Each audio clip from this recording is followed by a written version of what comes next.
ETCFO.com. My name is Amol Dethe and my guest for this CFO Talk is Deepesh Baxi, the CFO of Castrol India.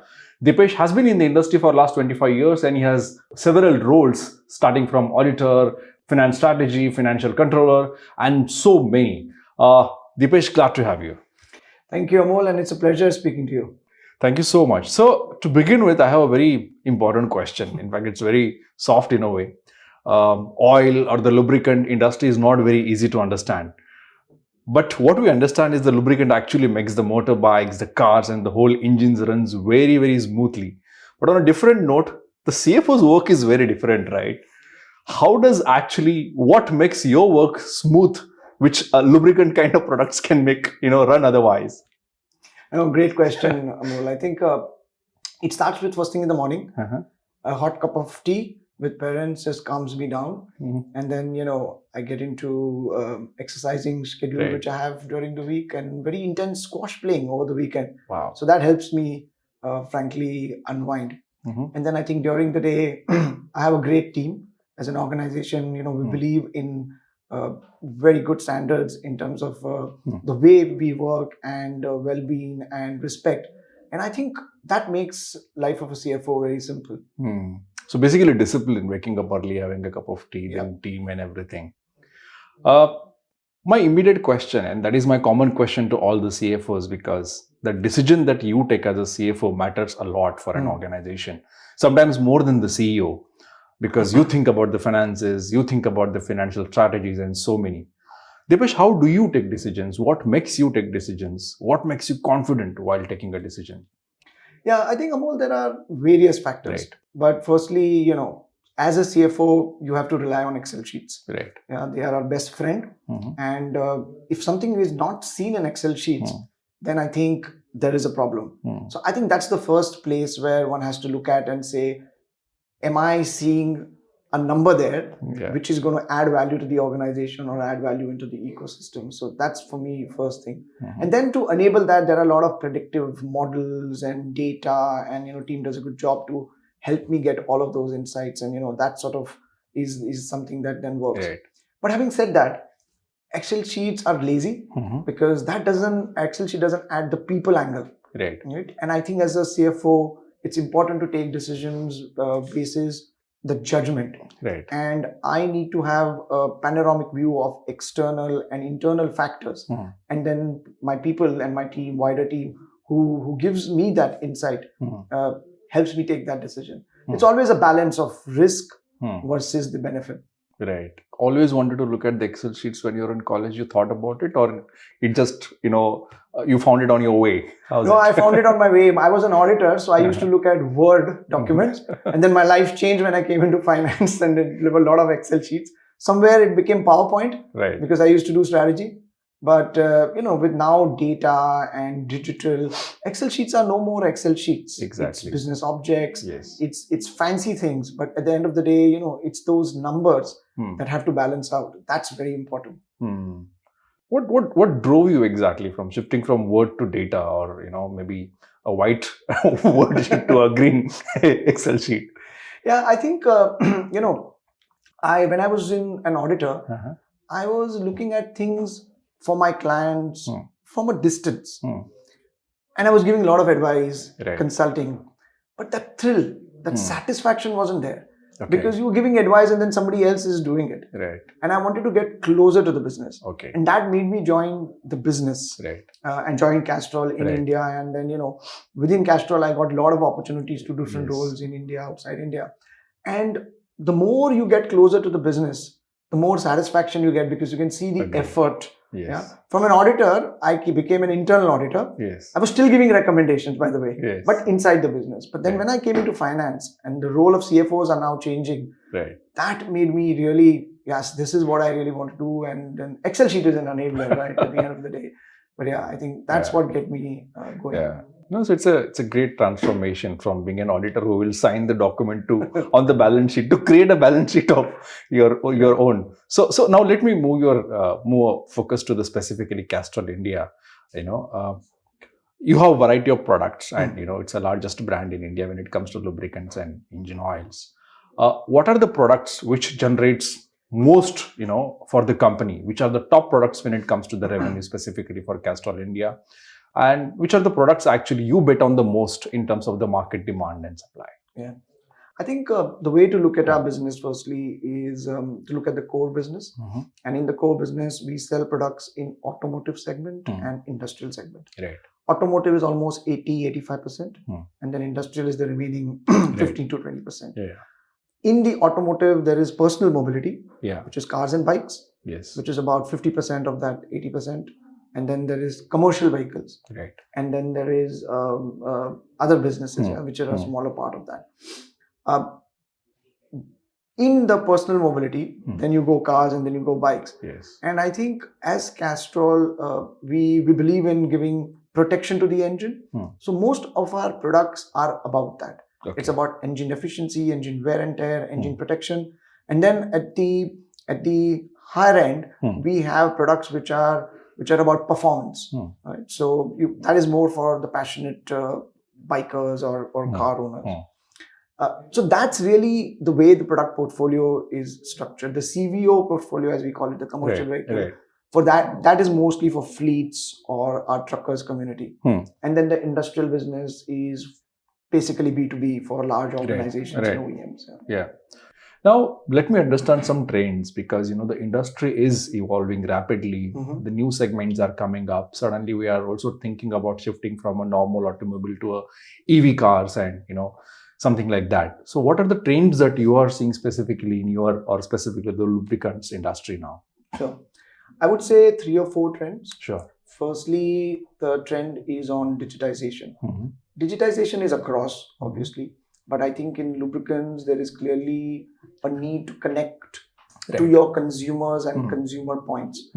We have more than like 500,000 consumer points, which is, at a very later in terms of the route to market. There's distributors, dealers, workshops, mechanics.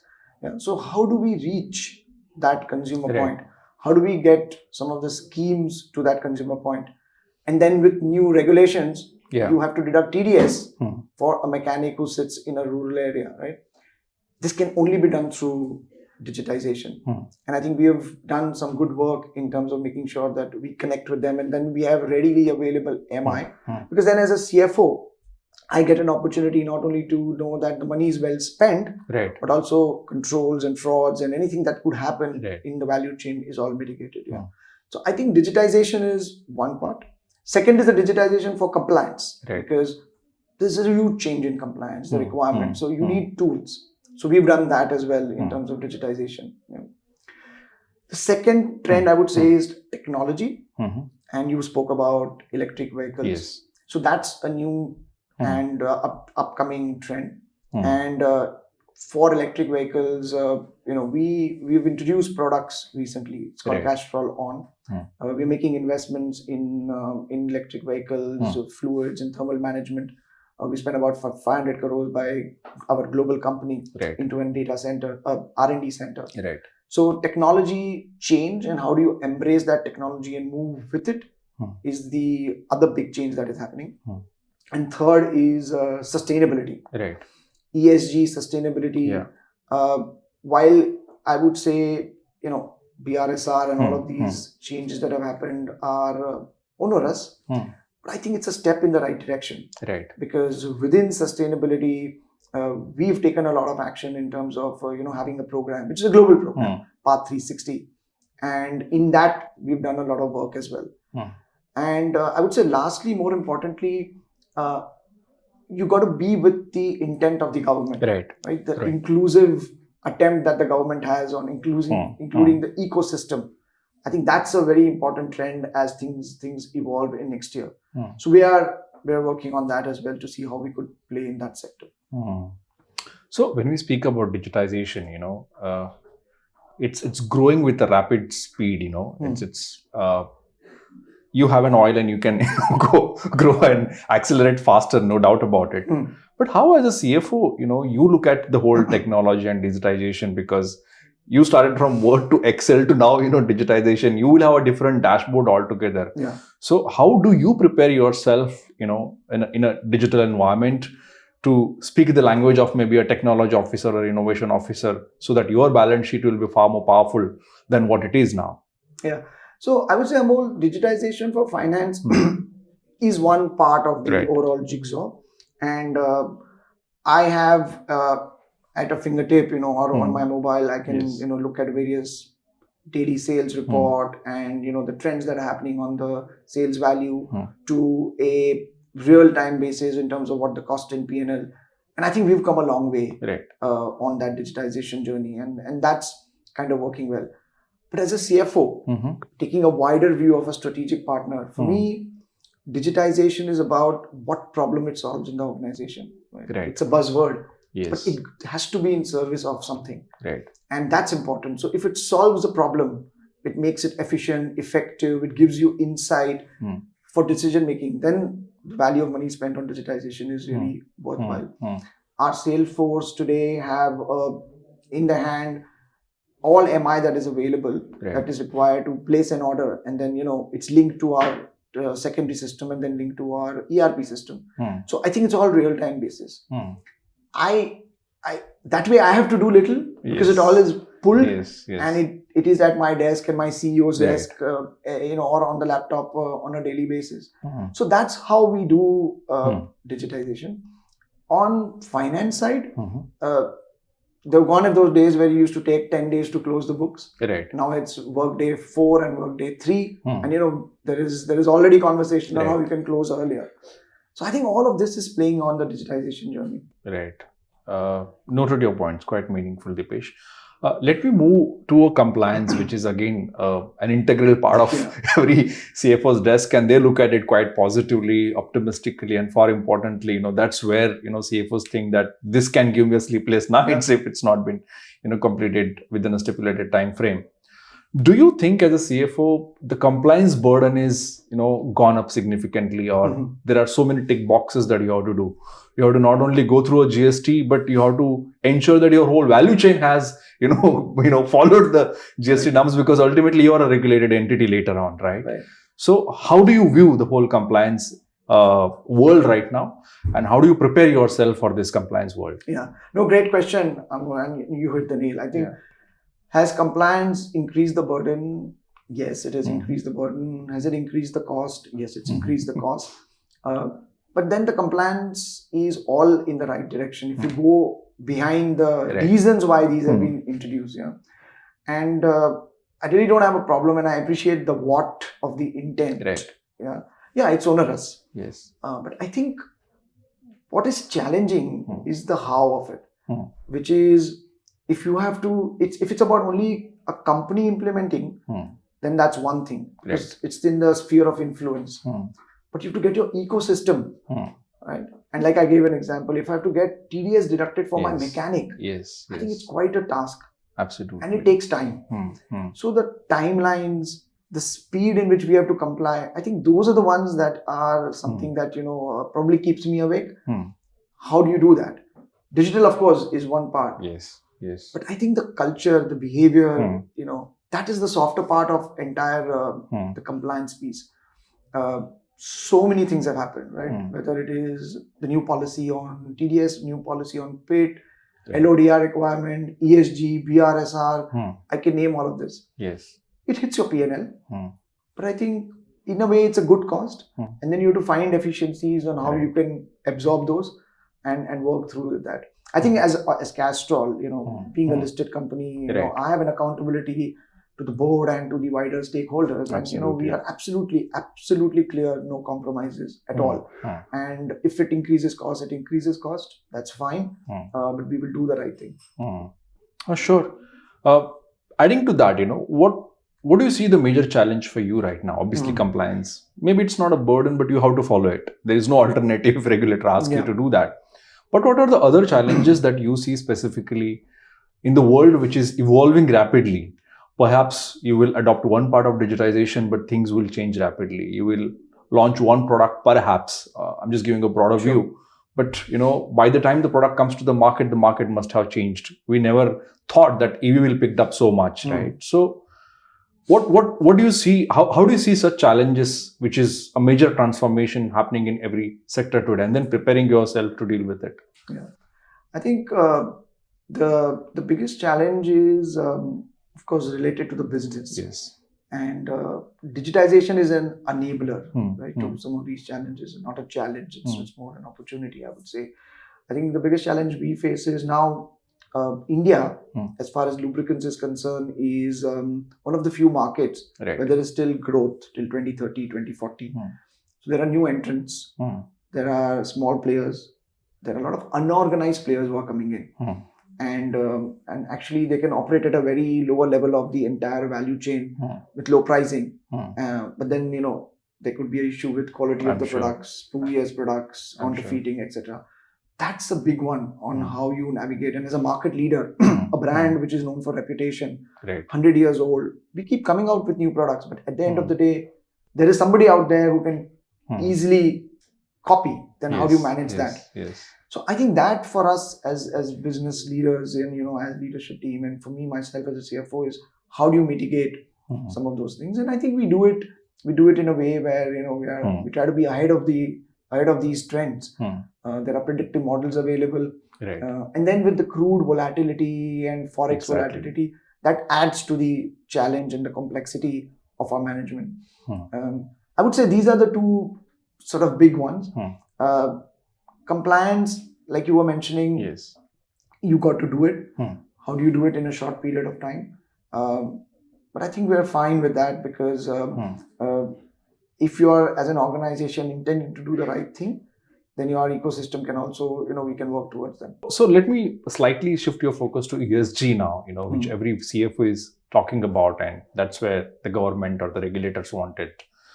How difficult it is to achieve the ESG goal, considering you may not have the data points that you want from every whole ecosystem. And ultimately, you have to follow everything, right? Yeah. So again, this is one compliance you have to follow. But how difficult it is for you to actually, comply with the ESG norms? It's difficult because two reasons. One, ecosystem. Secondly, there is a lot of work already done. But how do you bring all of that together? Right. And I think the third part of it is the ESG law itself, or the requirement itself, is evolving. That is changing. We've moved the pendulum from full compliance of every parameter to some core compliances, etc. I think those timelines management is what it is. I think what we've tried to do is try to keep it simple, because firstly, we have to get the tone at the top right, and get the entire organization to understand what the ESG requirement is. It's not something which can be done by one person or one team. So we have a dedicated team that we've deployed to work on that. I think the second bit is, which I mentioned, we've got something called Path 360, and that is that has three parts. It has influence the lives of people, then reduce the carbon emission, and also reduce the waste. And the e-mobility bit sits under the reduce carbon emission. There is a target of 2070, 2080. We're looking to get there much before that. So we have programs in place to work through that. And we are already working where in our Paharpur plant we have almost 100% renewable electricity being used, and similarly for plastic we have 30% PCR. So I think a lot of work is happening. The challenge is to bring all of this together in a way that it is all sort of packaged in line with the compliance requirement.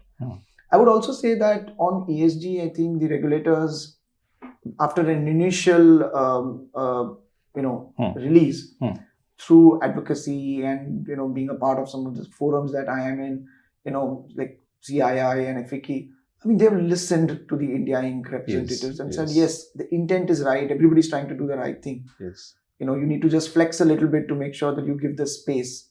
So I think from that point of view, I feel we are in a good place, but it'll always be challenging to get everybody into the ecosystem and work that through. It's onerous. Right. Sure. There is an interesting change that happens with the CFOs is they can become CEO if something goes wrong with the company management or something like that. We have seen a lot of examples where the CFOs have also been promoted as a CEO, or they have given an additional charge of being a CEO. One, how do you see the shift of CFOs, not only an auditor or a finance head or a finance controller, but a business, manager as such, or a business leader? How do you see that trend? Because I see that even CFOs are also directly talking to the board of directors, talking about the capex cycles. How do you see this change? Do you think that in today's time and DNA, the CFOs have to be much more, specifically into the businesses and not just the finance side? No, absolutely. The role of CFO has changed, and CFO is a chief future officer. In other words, the time any CFO spends is required now, necessary to be spent more on business partnering and other aspects. I mean, I can give you my example.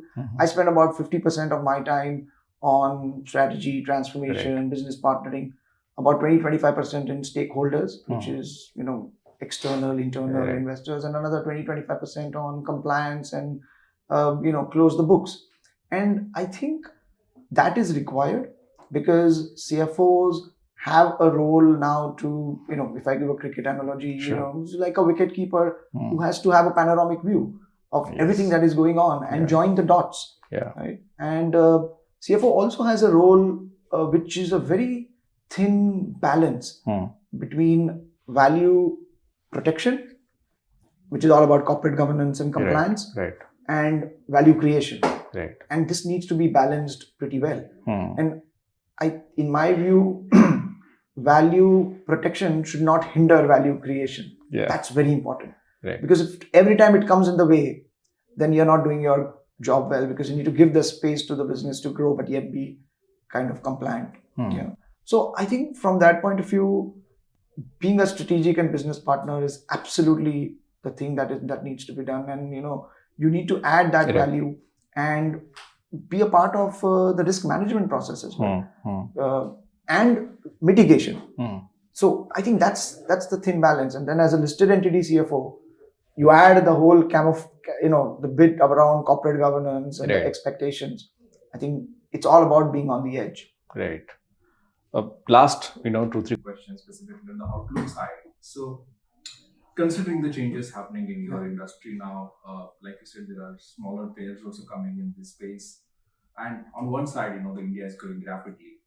How do you see FY24 or maybe next 2 to 3 years specifically for your company and the industry? Yeah, sure. No, great question. I think the industry, or the market as we call it, the lubricants market will grow 3 to 5%. That's how I think the market is structured, give or take, and across the segments.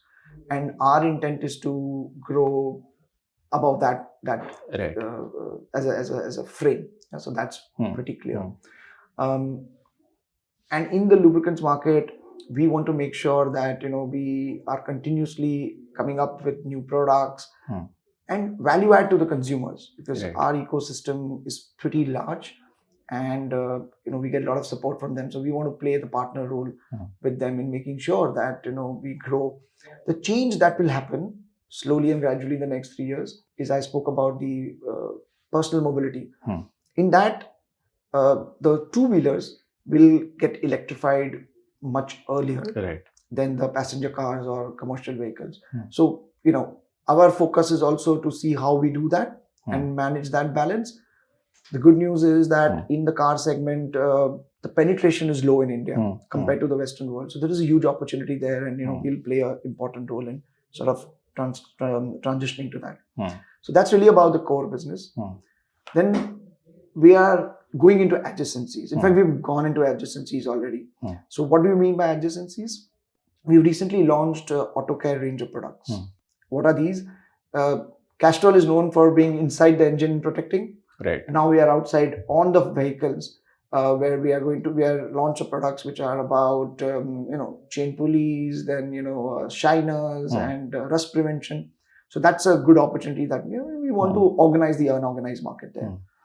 We made an investment in Key Mobility. It's a TVS Group company, and they are a multi-brand car servicing and repair workshop. So we have a strategic investment in that, and they are disrupting the market.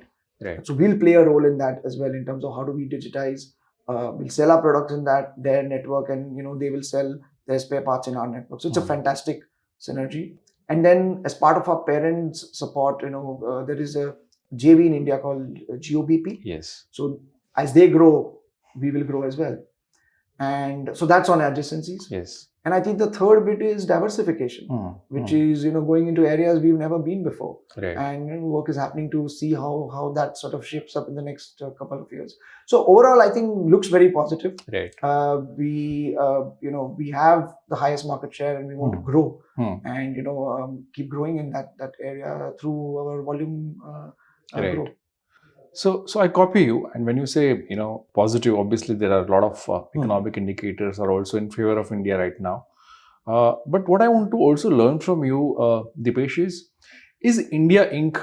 actually, or specifically if you look at your company or maybe your industry, investing heavily in future now?